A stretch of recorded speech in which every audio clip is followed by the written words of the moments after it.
ये 8 नहीं होती तो कभी वृंदावन की निज लीला का प्रकाश नहीं होता। हमारे ब्रज की भाव ऐसा कहते हैं कि श्री प्रिया प्रियतम अपने सुख के लिए कोई लीला नहीं करते हैं। दर्पण हाथ लिए नंदनंदन किशोरी जी से पूछ रहे हैं तुम सुंदर हो कि मैं सुंदर हो बताओ। अब किशोरी जी कह रही हैं कि आप तो ऐसे हो जैसे अंधियार हो। ये सब लीला किशोरी जी ठाकुर जी एक दूसरे को सुख, वो तो सदा सुख में ही रहते हैं, वो तो सदा आनंद में रहते हैं। ये सब सुख अपनी सखियों को देने के लिए ठाकुर जी लीला करते हैं। अगर अष्ट सखियां नहीं होती तो वृंदावन रस प्रकट नहीं हो पाता। कौन कौन सी हैं? ललिता जी, विशाखा जी, चित्रा जी, चंपकलता जी, तुंग विद्या, इंदुलेखा, रंग देवी और सुदेवी। ये अष्ट सखियां, और ये सब कहां प्रकट हुई हैं? किशोरी जी के और श्री ठाकुर जी के अंग से ही इनका प्रादुर्भाव हुआ। इनकी इच्छा जो होती है ठाकुर जी वैसी लीला करते। एक दिन सुदेवी कानों में पुष्प का श्रृंगार धरा रही थी। पुष्प की श्रृंगार करती थी सुदेवी जी। जैसे पुष्प श्रृंगार करने लगी इतने में ठाकुर जी ने वंशी बजाई, और जैसी वंशी बजाई तो किशोरी जी उठ के जाने लगी। तो सुदेवी जी बोली, हे श्यामाजू अभी श्रृंगार पूरा भयो नहीं, आप कहां जा रही हो? किशोरी जी बोली, है तो गयो सब श्रृंगार, मुकुट पहन लियो, गले में धारण कर लिया, हाथन में पम। बोले कर्ण फूल तो धारण करो। किशोरी जी बोली, मेरे कर्ण को आभूषण तो श्याम सुंदर की वंशी है, और वाके आगे मैं सब त्याग दूंगी, वाके आगे और कुछ नहीं। तो सुदेवी जी बोली, अच्छा या बैरनी बंसी ने मेरी एक सेवा छीन ली या दारी की बताऊंगी मैं। तो एक दिन ठाकुर जी सो रहे यमुना जी के तट पे, बढ़िया गहरी नींद में सो रहे थे। रात भर सोते तो है नहीं, रास करते हैं, दोपहर में ही सोते हैं। जब गैया चराने जाते हैं तभी ठाकुर जी शयन करते हैं। गहरी नींद में सो रहे हैं। छोटे से ठाकुर जी के थोड़े थोड़े खर्राटे भी आ रहे हैं। इतने में ही सुदेवी गई, और वहां ने जैसी देखी ठाकुर जी के लेटे भय, ये वंशी मेरी सेवा में विघ्न डारे। सो ठाकुर जी की खोंच में धरी हुई वंशी धीमे ते निकाल के और चुराई के भाग गई वहां ते, और ले जा करके किशोरी जी के बगल में पधरा दी। किशोरी जी बोली, अरे सुदेवी ये तने कहा क्यों? बोले, ये वंशी या की वजह से आज मैं सेवा ना कर पाई आपकी। मैं आपके कानन में पुष्प धरा रही और ये वंशी की धुन सुनते ही आप दौड़ गई वहां पे।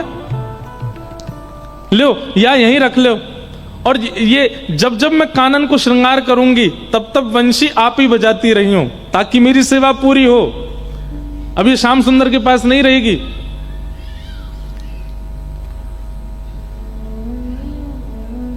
इतने में ठाकुर जी की नींद खुल गई, और ठाकुर जी को सबसे ज्यादा प्यारी वंशी है। उठते ही ठाकुर जी ने, सब देखो मेरी बंसी कहां गई, ढूंढने लगे, नहीं मिली।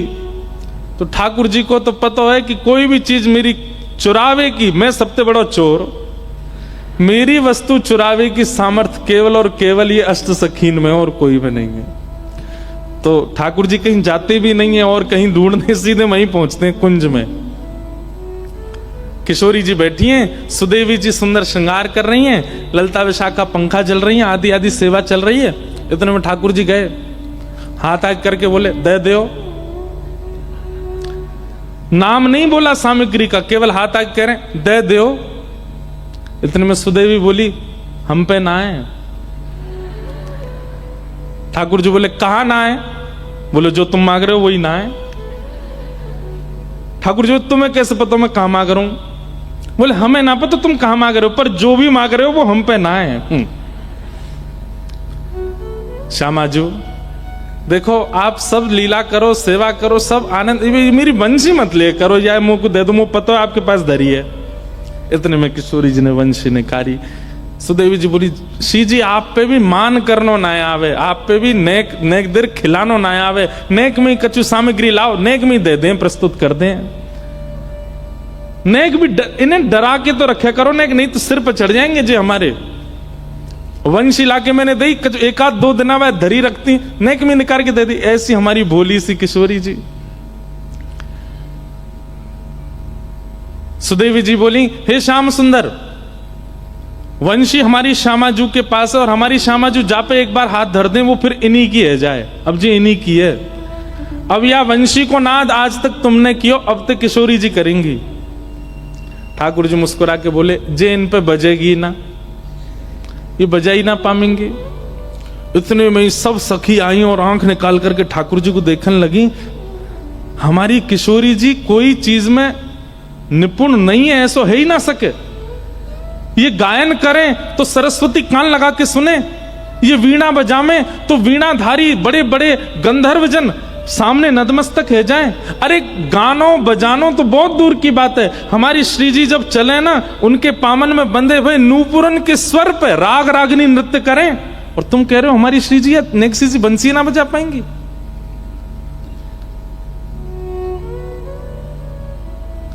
ठाकुर जी बोले, मैं विद्या पे प्रश्न चिन्ह नहीं उठा रहा हूं, किशोरी जी की विद्या पे मेरा कोई आक्षेप नहीं है। मैं तो अपनी वंशी को स्वभाव बता रहा हूं कि वो इन पे नहीं बजेगी।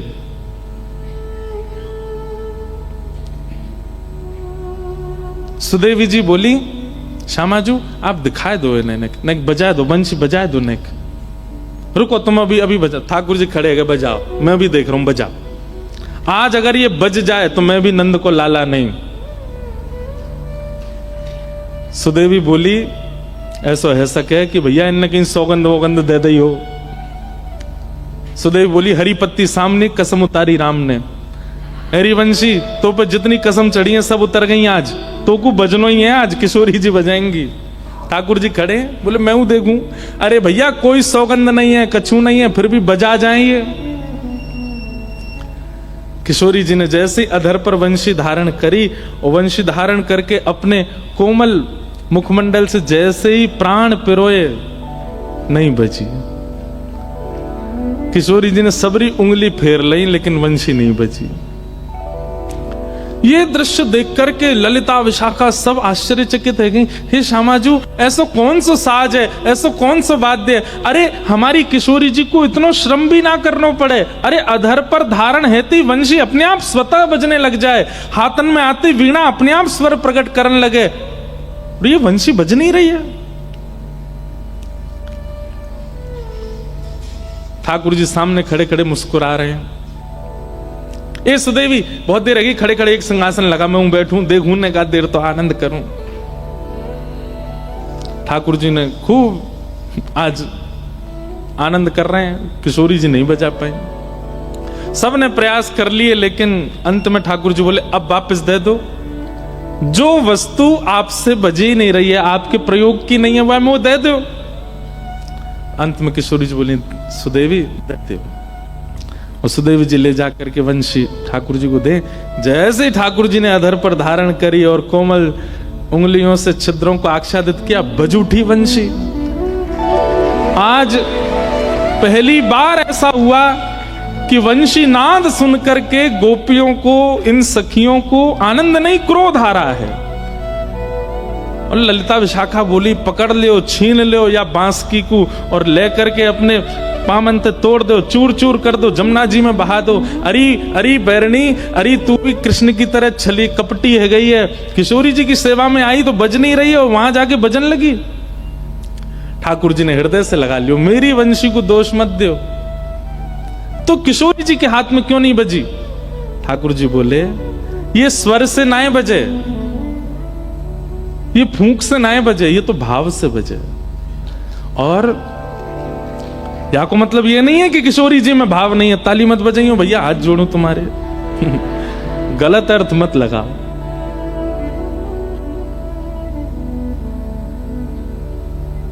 ठाकुर जी बोले, मेरी वंशी जो है ना वो अनन्य भक्त है। कौन है?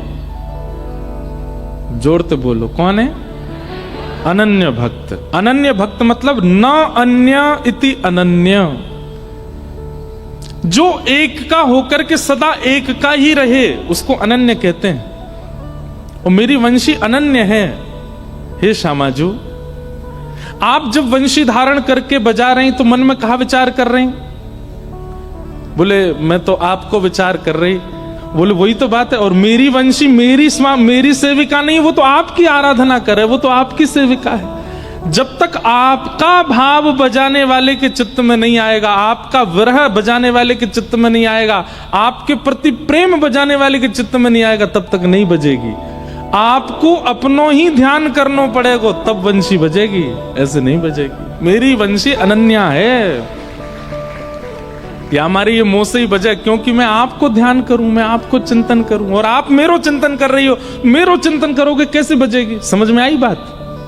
ये तो आपकी सेवा में रहवे, आप मेरी सेवा या से कराओगी तो ये अनन्यता त्यागती नहीं है मेरी वंशी, ये तो आपकी है।